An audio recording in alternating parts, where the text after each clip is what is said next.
All right, welcome to Bet the Edge. I'm Jay Croucher here with Drew Dinsick, All NBA. On the show today, we're going to take a look through both conferences and storylines we're looking at for the rest of the season, any betting angles into them, and then we're going to talk about a couple of awards markets with Most Improved Player and MVP. All right, let's start with the Eastern Conference, though. Drew, where the Celtics are off the board to get the 1 seed. They are inching towards even money to win the conference. The Cavs now have something of a stranglehold on the 2 seed. They're minus 500 to win the Central Division, which is kind of a proxy for getting the 2 seed, given that the Bucks are their most realistic competition. And then you have the Bucks, the Knicks, the Sixers, with the Pacers on the fringe of the play-in in front of Miami and Orlando. Is there anything you're monitoring in the East? Yes. Waiting for the day the Celtics flip to minus odds because that's where I have them. I'm still not sure why you can get a plus money bet on the Celtics to win the East, to be honest. I had somebody asked me a question yesterday, which is like, who is the most realistic contender to beat the Celtics? And I kind of couldn't come up with anything. I was like, I guess themselves. Like, Porzingis could get hurt. Missoula could do something absolutely absurd in the playoffs and tank a series by accident. But, the fact that as currently rated, my number 2 team in the East is the Cleveland Cavaliers. And they have yet to win a playoff series under Bickerstaff. That's a problem. And they match up, if I were to just, in a neutral setting, line a series price for Celtics v Cavs in an Eastern Conference Finals. This is, again, now my second highest rated team as currently rostered. I would have the Celtics in the minus 460 range. So I'm not sure the math makes sense where, minus 10,000 round 1, minus, 4,000 round 2, minus 400 Eastern Conference Finals. Why are we here with plus money opportunity shot on the Celtics? And I get it. A Bucks rating for the regular season is not fair necessarily to take into a playoff setting because, when you come into how do you rate a team for the playoffs, you got to account for the fact that as the series goes further, the game becomes more and more kind of isolation driven. And the big bet that the Bucks made was trading away their point of attack defense to have an isolation monster in Dame Lillard for those moments, right? So, as the series goes deeper, Bucks presumably get stronger just from a neutral rating standpoint. But the problem is, I'm lining Bucks, against some of the challengers in the East right now and seeing there's going to be good opportunities to bet against them at every stage along the way. And this is kind of surprising, honestly. Now the Knicks are hurt. They could get better. They could make a run. Who knows? But I would still make the Celtics in a healthy favorite against the Knicks. And then finally the Sixers, if Embiid comes back and is at full strength, then I think I would say that would be the team that I would be the most concerned about if I was, holding huge equity in Celtics. So, really and truly, the storylines that matter for the Eastern Conference for the rest of the season are can the Celtics stay healthy?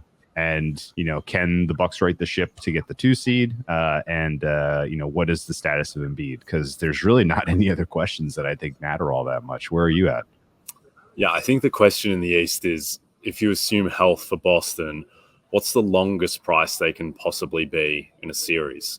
Is anyone going to make them longer than minus 300 in any given series? Potentially not at this point. I think that the one problem with Boston, I was talking about this with a friend the other day, is that they don't really have scope to improve their rating throughout the playoffs. They're just an acknowledged juggernaut. They are what they are. Every other team basically has more scope to improve their rating, and maybe the Celtics go to another level of juggernaut, but they were 7-point home favorites to Denver last month. So I'm not sure how much more the market can possibly respect them, which is just insane still, those 7-point favorites home to Denver. I'm not saying it was wrong, but the market treats them as a juggernaut. Now, I think still probably the second most likely team to win the East is probably Milwaukee, just because of the talent upside and the defense has been better on the dock. But they just have a higher ceiling to beat, say, a healthy Boston in a series. You could make the case, though, that the Cavs are the second most likely team to get out of the East, even if they don't have Milwaukee's talent ceiling. They at least have this firm grip on the 2 seed, and I think that they are more likely to get to the conference finals at this point than Milwaukee are. And so, to me, the questions in the East are, one, is there anything left with Milwaukee? Is this just who they are? There's this +3 net rating team that is very blah and has kind of stabilized a bit on defense under Doc, but they have been really good when they've had their 4 guys on the court, but it's just such a drop off after them. And it's weird to say this, but they kind of have a talent problem. As much as their top guys are talented, there's just nothing behind those top 4. So is there anything left? Can they get any more blood out of the talent stone, the Bucks? Secondly, are the Cavs actually like a legitimate juggernaut team themselves? Because we're at 2 months now of the Cavs having a plus 11.5 net rating, which is pretty ridiculous. But the problem is that one, that was largely against an easy schedule.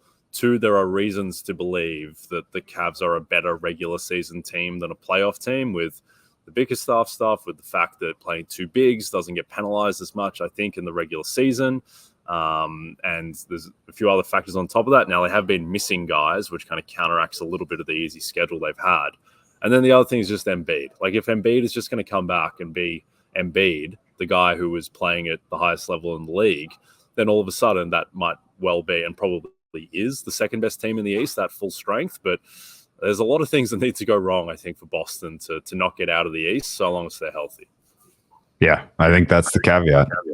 No, that was well broken down. I'm with you where I was trying my hardest to kind of poke the holes in the Cavs, and like there's holes. Like, does Jared Allen get played off the floor in a series against the Celtics? If the Celtics are, going a little bit smaller, a little bit more athletic, without question he does. Like, they are going to have to come up with some lineup that has Evan Mobley as your center. And now there's not really necessarily enough, kind of guard wing support there. So, I really have a tough time seeing how the Cavs are taking more than 2 games off the Celtics. And I'm starting to kind of be nervous about the Embiid actually coming back, because you're just not really hearing much, right? Like, what has it been, 2 weeks and change now since the surgery? I think ultimately we're expecting this to be like a 4 to 6, maybe a 6 to 8 thing, considering his size. So we should start at least hearing like, okay, yeah, what they did, it seems to have been working. Like, he's going to start, he's doing stuff with the team. Like, he's going to travel, like that, those types of, nuggets should start slipping into the conversation here in the next week or 2. And if we don't hear them, then I think you can basically put a line through Philly. The Bucks issues are, so systematic on defense with the way that they're rostered that I just don't know how. Like Bucks beating the Celtics means that the Bucks figured out a way to score 140 points 4 times. Yep. No, I agree. And I think the thing with Embiid is that, well, the verbiage hasn't been great coming out of Philadelphia. Like, we're hopeful that he'll return. It's like, well, he had a 4 to 6 week injury that would have him back with, like, theoretically on that timetable with like a month left in the season. And why are you only hopeful that he's going to be back? Why aren't you saying that he's going to be back? Like, I would be a little bit concerned that, if it gets to the end of March and he's still a week away and the Sixers are in the play-in, that maybe they just say that, no, he's not going to have enough time to ramp up. We're worried about re-injury in the playoffs. We're coming from the 7th seed. Are we really going to win 4 series on the road without home court with Embiid trying to get into shape? Like, no, we're just going to pull the pin. So, yeah, I would still make it favorite that we see Embiid again in the season, is my subjective take. But I don't think that that's assured by any means. The last thing in the East for me is that in these division markets, so the Celtics are going to win the Atlantic. That is done. The Cavs are very likely going to win the Central, given that they are, what are they? They're 4 games ahead of Milwaukee in the loss column, and they have the tiebreak. And they have an easier schedule, so it would take something momentous for them to lose. The Southeast, which is a division close to my heart, the Miami Heat are -160 favorites. The Magic are +110. I think there's some +125 about on the Magic. I'm not sure that the Magic should be dogs in this race, let alone this kind of disparity, where right now they're tied in the standings. The Heat have the tiebreak, but the Magic have, by margin, the easiest remaining schedule in the league. And the Heat, they have an easy schedule as well, but it's not as easy as Orlando's. And I just think that there is still some anchoring to Miami making the finals last year that is kind of infecting their perception. Like this team, like this is 2 regular seasons in a row where the team just hasn't been that good. Like they've been like healthy enough this year, and they've got a 0.3 net rating. They're 18th in the NBA in net rating. Like I don't know why this team is markedly better than Orlando. They're not. I mean, the experience and sort of the X factor of coaching and the mystique and the allure around winning as an 8 seed against the Bucks and then carrying that all the way through to a finals appearance last year it's tough to kind of wrap your head around what to do with these guys. As I project the rest of the season, I have the Magic and the Heat finishing with the tied record kind of a lot, which is a little tough because I believe the Heat effectively have the tiebreaker there. So you could see a very funny thing play out because I'm pretty sure they award the Southeastern Division title based on final regular season 82 games with tiebreakers. And then the Magic and the Heat could play each other in the 7-8, and the Magic could very well win that game. And then the Heat could play the Hawks in the for the 8 seed, and they could very well lose that game. So you could have the Southeast champion get beat by 2 Southeast teams in the 2 play-in games and not make the playoffs, which would be truly hilarious. But I think I'm not really sure how to properly rate the Heat for a playoff series. I agree with you 100% that at price Magic are a bet for the Southeast. Not a huge edge, but enough of a one to take a swing at plus money. But the Heat, like I kind of would rather see them get in the 2 seed because they could wreak a little bit of havoc, right? Like they could make the path of the Celtics quite a lot easier if they could just kind of get their nose into the 7 seed or even the 6 seed. So so they're kind of the one wild card where figuring out exactly how to price that team come playoffs is a little bit of you're just going to have to go with vibes as opposed to numbers because you nailed it. Like last 2 years, all the data that you got on these teams, all the data you have on these players is that they're just kind of an average team. And they're going up against potentially a super team in the Celtics who are kind of specifically tinkered their roster in a way that they can better defend Jimmy Butler and they can better take advantage of their athleticism and Porzingis in particular. No matchup at all for Porzingis for the Heat. So, I would say that it'll be interesting to price that series if we get it in the 1-8, and it'll be interesting to just see if the Heat can kind of continue to play spoilers because they obviously believe in it, right? They bought into it. They did it last year. They're going to believe they can do it again. But I'm definitely not seeing much scope for them to be a factor. No, I mean surely the Celtics are just minus 1,000 in that series. If it's Celtics Heat, I know everyone. People are going to love betting the Heat in that series. I would be backing the Celtics at minus 1,000. I think that what happened last year is that I think it's pretty simple. Is that the Heat they're a great defense. They're a great defense all season. They have a really good defense. And also when Hero went down, the defense had no real glaring holes outside of when Duncan Robinson was in there, and they went up against 3 teams that I don't think have particularly cerebral offenses, where I will never understand why Joe Mazzulla wasn't just switching ball screens against Duncan Robinson. Why are you fighting through? Just switch it. Like, what are you worried that Duncan Robinson's going to cook Al Horford off the dribble? Like, what are you doing, Joe? But they had a really good defense. They just made every 3 in the 2 series that they needed to, aside from the Rocks fight against the Knicks, who were banged up and not that good. And then Jimmy Butler, who's, when he can get to the level of being a top 5 player. And he got to that level and they made every 3 and they have a good defense and they got lucky and they played really well. And so I think that's kind of it. And I don't expect it's going to be especially repeatable. God, it's really going to hurt if the Heat beat the Celtics again. It hurt last year. It's going to hurt even more this year, but not too worried about it yet. All right, spring training is here. So for those looking to get ahead on the upcoming MLB season, grab your Roto-World Baseball Draft Guide. It's loaded with comprehensive positional rankings, projections, and player profiles. To ensure your draft is a success, visit NBCSports.com/draft guide and use code BASEBALL24 to get 10% off at checkout. All right, the Western Conference, which is a little bit more wide open, given that we don't have a plus 110 favorite here. We have a plus 225 favorite in the Nuggets. A Nuggets team that is running a plus 3.3 net rating on the season to date, which is a little bit concerning. the Clippers plus 240, the Suns, Wolves, and Thunder are kind of bunched up together, and then you get into your long shots in the Mavs, Lakers, and Warriors. Anything you're monitoring in particular in the West? When I redid my numbers, and we've talked about this already, so there's nothing like groundbreaking here, but the top 4 teams are so closely clustered that it makes pricing the future market a little more like speculative. And kind of, I personally think pricing those series, a lot is going to depend on, specifically the health and home court, which right now we just have to kind of guess at. The market is telling you that there is a huge disparity in terms of likelihood of winning the West between the more experienced teams in the Nuggets and the Clippers relative to the teams that are likely going to have the 1 and 2 seed with the Timberwolves and the Thunder. So it's kind of funny upside down where you could have some funky series prices with the road team opening up meaningful favorites if you do have a 1-4 of, say, for instance, Clippers at the Timberwolves and a 2-3 of Nuggets at the Thunder, right? Like those series prices are going to look real funny.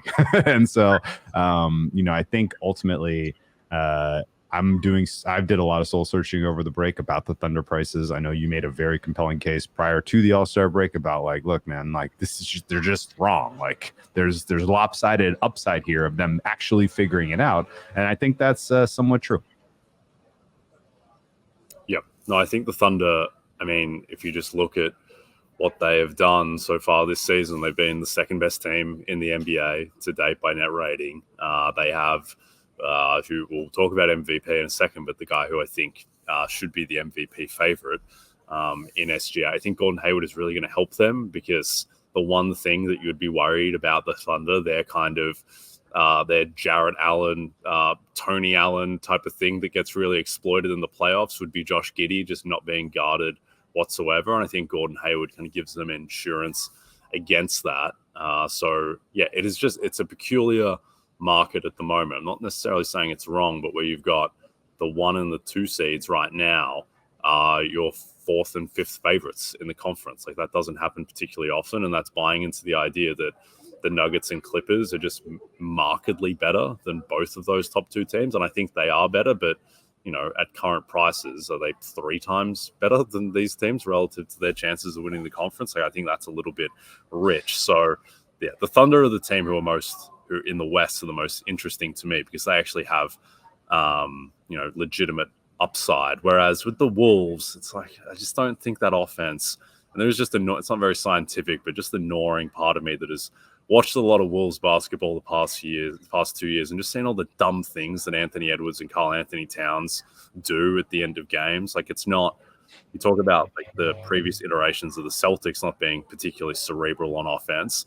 Like the Celtics looks like Mensa students compared to what the Wolves do down the stretch of games with like Ant just jacking up, step back 21 footers and Karl Towns just dribbling into traffic.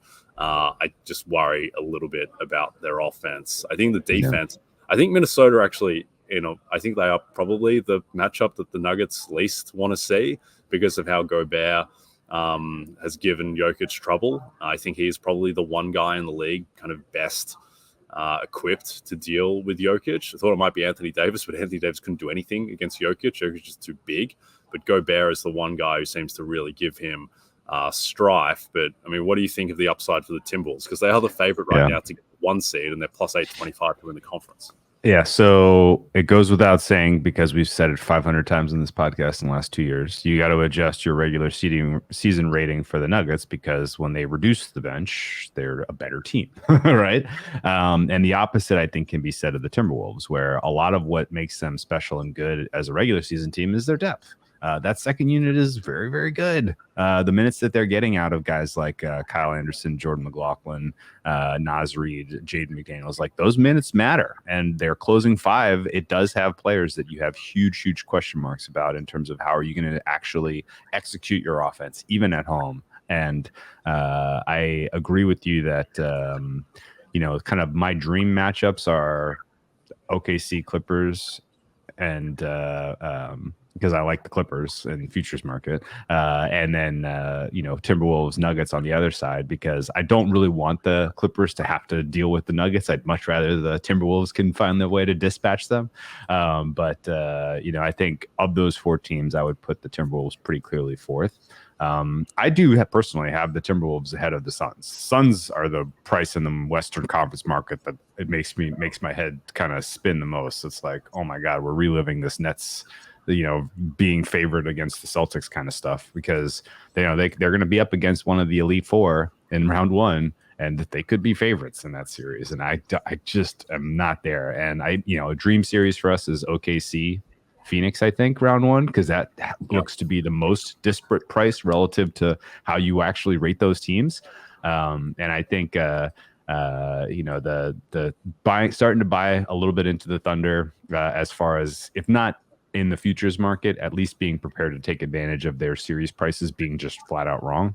And I think still the Clippers are the team that gets across the finish line in the West, just because, again, like, as the series gets tight and look, by definition, what we're saying is the second round of the playoffs in the West are going to be must watch. They're going to be so phenomenally entertaining, and the series are going to go long, and every game is going to be close. And when you have 5 guys that can create off the dribble, or 4 guys that can create off the dribble, and you have good rim protection, you're going to be a very, very and elite on-ball defense. You're going to be a very tough team to beat in a Western Conference end of series, end of game type of scenario. So Clippers, I have the highest faith in that they can find a way to get it done. Nuggets are kind of interesting to think about as well, because I think there's some merit to the deeper the Nuggets go, the more likely they kind of find the form that we remember from the playoffs last year, which is going to be tough to beat. So, if somebody can pop the Nuggets bubble early, because I have no Nuggets, like, I'm way exposed there. And so if somebody could take care of business there before they get super deep in the playoffs, that'd be wonderful. And if not, then somebody's going to have to do it in round 2. And I think it can be done. Like, they're not as good a team as they were last year, surely. The rest of the West has caught up to them more than I think they have regressed. But they have some meaningful kind of, for them to continue to take a step forward, they needed Michael Porter Jr. to be better this year, and he's just not. They needed, Jamal Murray to take another step forward after his, surgery from 2 years ago, and he's just kind of the same player. And Jokic is obviously, a unique problem to deal with in a playoff setting. But as you mentioned, there are teams that have the bodies to take care of it. So still would kind of rank Clippers most likely, Thunder as a series bet on. And just in general, I think the Suns are a series bet against. And then the bottom of the West is a little bit of a, what do you do here? Because I don't think the Kings are getting in. We've talked about that. I don't have high conviction that the Lakers are going to be getting in. Could very well be the Warriors in the 8th seed there. But all of those teams, 6, 7, 8, likely your Pelicans, Mavs, and Warriors, I guess, will kind of be pretty meaningful dogs against the better teams, more talented teams, and the home teams in the first round of the playoffs. So we could see some weird pricing. We could see some weird results. But ultimately, I think the top tier of the West is for real. And that's probably going to be your round 2 of the playoffs. Yeah, I think we are potentially headed for a Boston-Brooklyn type situation from a couple of years ago when the Celtics made the final, where the Celtics were the 2 seed, the Nets come out of the play-in and the 7. The Nets actually opened in the market favorites in that series, which is maybe the most insane series opener that I can remember anyway. And then they eventually closed dogs, but it was one where all of the talking heads aligned behind the Nets because they have Kevin Durant and Kyrie Irving, and they have the best player in the series. And the Celtics got bundled out of the playoffs the year before, and it just wasn't even close because of the talent levels. And I feel like there is an Oklahoma City against Golden State or Lakers. Like, if it's OKC LA in round 1, all of the talking heads are picking the Lakers in that series because of LeBron and AD. And I get that it's not a great matchup for OKC because of the size the Lakers have, but I do think that, yeah, I can kind of see that coming, and I can see myself being on Oklahoma City in that series. Okay, let me ask you something then before we get into this next topic, because it's relevant. Feet to the fire, do you think Oklahoma City gets the one? No, I mean, I would take the field over Oklahoma City. I think that their most likely seed would be the 2 seed. And it's mainly just because 22 of the last 33 Timberwolves games are in Minnesota, which is kind of insane. Like, how did the schedule break like that? And also, the strength of opponent isn't great either. They have the 20th hardest schedule remaining, just in terms of opponent winning percentage. So that combined with all these home games, that's pretty ridiculous. To be playing effectively 2/3 of your games at home the rest of the way. I think that is probably going to be enough for Minnesota to get the 1 seed. So I think OKC are probably your 2. The Clippers also have a brutal schedule, by the way. They got 7 back-to-backs left, and I think they only have 4 games remaining all season where they have more than 1 day's rest. That's a problem. And it's a good thing, I think, for Norm Powell. He's 6th man of the year. I was going to say that all these guys are going to have to rest the time, and he won't.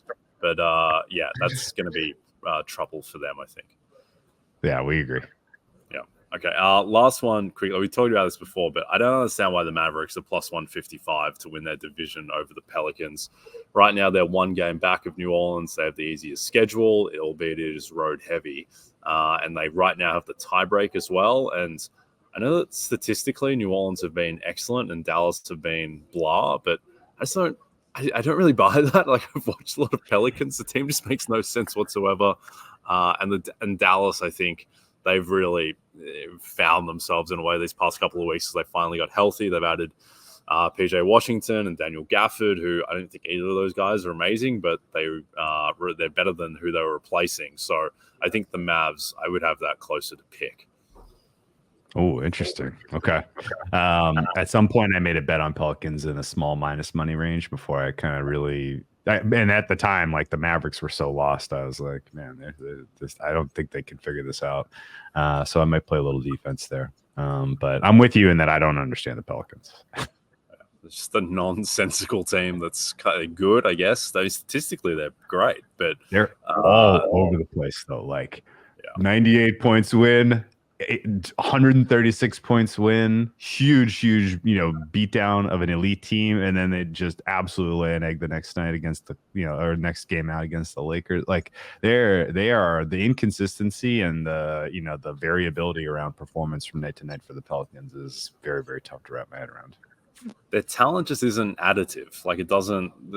Brandon Ingram doesn't make Zion better. Zion doesn't make Brandon Ingram better. Like, they have Valanciunas on the team randomly, and Zion doesn't shoot anymore. And Valanciunas shoots more often than he does, but he's not really a shooter. And it's just the team just doesn't make. They don't really have a point guard. Doesn't really make sense. You remember back in January where they hung 153 points on the Jazz and then got extra rest before playing the Thunder and came out and scored 83. They had like one of the highest lowest efficiency games of the entire NBA back to back. What do you do with this? I don't think they're doing much this season. All right, this Saturday the Premier League is back on NBC and streaming on Peacock. Watch Manchester City continue their hunt for a 4th straight Premier League title when they take on Bournemouth. Coverage begins at 12:30.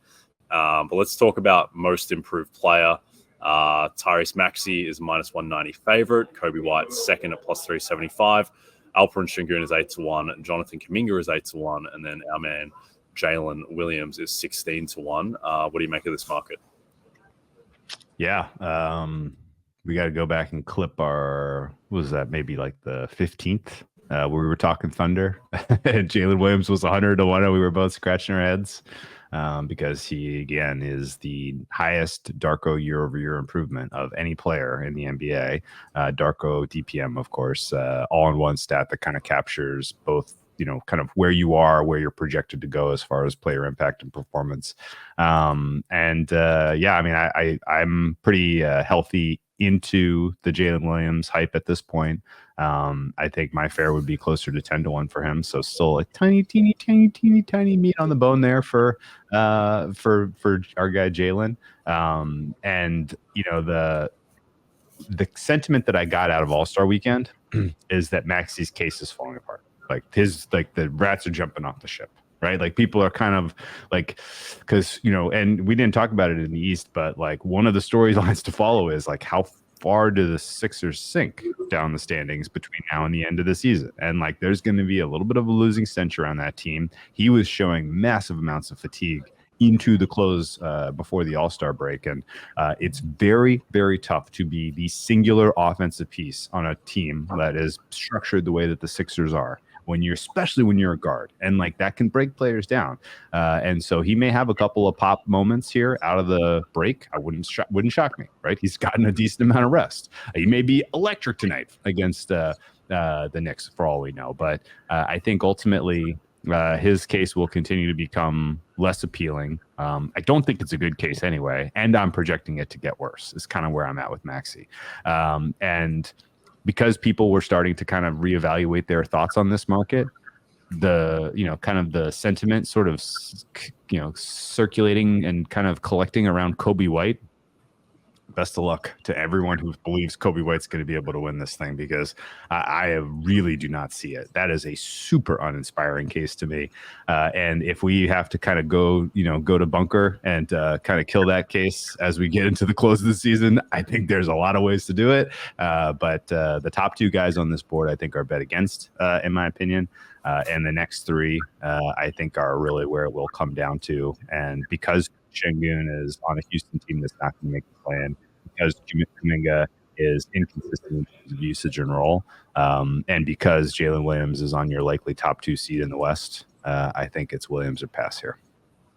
Yep, no, I don't mind that. I'm a little bit more afraid of Coby White than you are, and that's mainly because of how I think that voters will respond to him. It will be on merit. It will be an absolute travesty if Coby White wins this award. Like, he doesn't belong anywhere near this.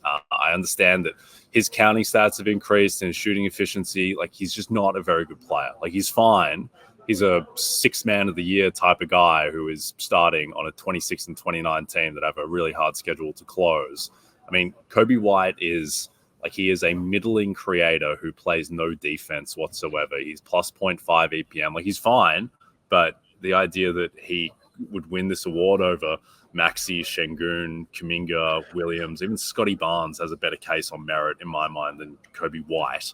Jalen Johnson as well, I think, is probably a better case than Coby White as well. But I do think that just the raw stat increase and the fact that he plays in Chicago, that big national TV game just for the break against the Cavs, I do think he will resonate with people. I just wonder if the Bulls close the season like 11-16, which is about what the market is projecting, does that all just dissipate?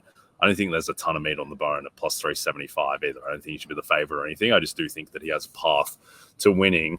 Sengun is a weird one because for much of the season, it was like Maxey and Sengun. And if Maxey is falling off now, then why wouldn't Sengun rise up? It just feels like he has no momentum whatsoever in terms of his team. His performance is just kind of flat. Like, he hasn't really significantly improved of late. So I worry that he's just not going to have the juice, for lack of a better term. And then Kuminga is a really interesting one, because if he just didn't have his last 3 games, where, the last game he played 24 minutes and took 6 shots. Like, what the hell is that? Kerr just plays these rotations where he just rides the hot hand. And if Klay Thompson's making shots, or if Pods is making shots, then there's a chance Kuminga doesn't close. So Kerr's rotation just may end up screwing Kuminga. But it's a weird one, because I feel like the award is, so to speak, on the racket of Maxey and Kuminga, where those are the 2 guys I think who have the highest upside. Where if Maxey, if he just keeps the Sixers in the top 6, fixes his efficiency a bit, then he'll probably just win. If Kuminga just plays minutes, if he plays 34 minutes a game, which he was doing for a stretch, and he's seen as like the reason, along with Steph, that the Warriors have saved their season, and he ends up going from like 9.9 points per game to 18 with good defense, with great efficiency, then yeah, I think he wins. But I just have no confidence whatsoever in the stability of Kerr's rotation. So I think this is probably the most wide open award. With Jalen Williams, like, his case is right there. He would not win if the vote were held today, but there is a chance that people are just like, all right, well, everyone in the field is uninspiring. Whose improvement is actually impacting winning the most, and is impacting like the team's chances of winning the title the most? And the answer there is Jalen Williams. Like, I think he has the best case on merit. That may not mean a lot, but I think that there is a pathway. And I get that the second year thing is going to be just not an immediate write-off for voters, but a huge barrier to overcome. But like rules like that can be broken. Like, yeah, guards don't win Defensive Player of the Year until Marcus Smart does it. Joe Flacco doesn't win Comeback Player of the Year playing 5 games until he does it. Like, there are freakish occurrences in these markets, particularly like a lesser award, like Most Improved Player, which is very amorphous. And so I think that also the fact that, you know, Ja Morant won the award and he was left off 50% of the ballots. Like, you don't need to be on every single ballot to win this award. And Jalen Williams, I could absolutely see him getting 29 first place votes and winning the award. So I think that price, he would be the bet, and Kuminga is the guy who I'm monitoring most night to night. You want to know the X factor for Jalen Williams, Jay?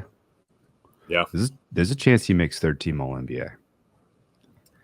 That sixth forward spot is up for grabs. It is. Yeah. And if people are kind of kicking the tires and they're like, who's the sixth? Man, I guess it's Jalen Williams, right? Like, if he's All NBA, like if he actually gets it, if he is even being considered, if people are talking about it, like that was the way that that SGA got into the MVP conversation last year. People were like, man, who is the first team All NBA guard? I guess it's SGA. Whoa, we should be thinking about him for MVP if he's that, if he's at that level right now. And like, I honestly think like there is a very, very straightforward path for the Thunder to continue to win, or and he being a huge reason why, and his case being strong enough and in merit to warrant third team All NBA status as a forward. And at that point, like, all bets are off. He could very clearly steal this one, I think. Yeah, I think the thing with him, and I talk about this a lot in awards markets, of guys who he would not do well in a poll today, Jalen Williams. If you polled voters, he would not do well. Like, he would probably come 6th or something. But what I talk about a lot is that there's just a lot of kindling there for his case. Like, it's all there. Like, he's got the huge advanced stat increase. He's on a potential 1 seed. He's on the only team that's projected to be a top 6 seed. His improvement will have the most impact overall on the season of any kind of individual player as a candidate for this award. Like, it is all there for him. It just needs something like when Marcus Smart won Defensive Player of the Year, it was Bill Simmons talking about it on a podcast. Seth Partnow wrote an article about Smart as Defensive Player of the Year on The Athletic. And then there was like one other random article that kind of went a little bit viral about how Smart is right there for Defensive Player of the Year. Like, you need something similar with that, with Jalen Williams. Like, someone needs to write an article that goes viral. And then all voters are just like, oh, wait, it's right there. It was there all along. And now I believe. So it just needs that, because he's got the kindling. Just the light needs to the match needs to be lighted, but it can happen. It probably won't happen. Like, we're both saying that he's about 10-1 fair. So we think there's a 90% chance that he doesn't win the award. But there is, I think, a 10% chance or so that he does, and at price, I think he is worth a flyer, because he does have a path, and that's all you really want in a long shot, that he has a path. All right, we're going to save MVP for Sunday. There's a couple of big matchups coming up around that market, so we'll dive deeper into MVP and maybe look at a couple of other awards then. So we'll record Sunday night. That show will come out Monday morning. But just, I haven't changed my mind at all that the wrong man is favored in that market. And I don't think Nikola Jokic is going to be the favorite in a month or so. I think that's going to be Shai Gilgeous-Alexander, but we'll get into that at a later point. Anyway, we are done for now. Don't forget to check out NBCSports.com for more information to help you with your wagers. Thanks to those of you watching on the NBC Sports YouTube channel. And if you're listening to us in podcast form, don't forget to rate and subscribe. Also a reminder to find all your favorite NBC Sports shows on Amazon Music. Just head to amazon.com/NBC Sports. From Jay Croucher and Drew Dinsick, we'll see you soon.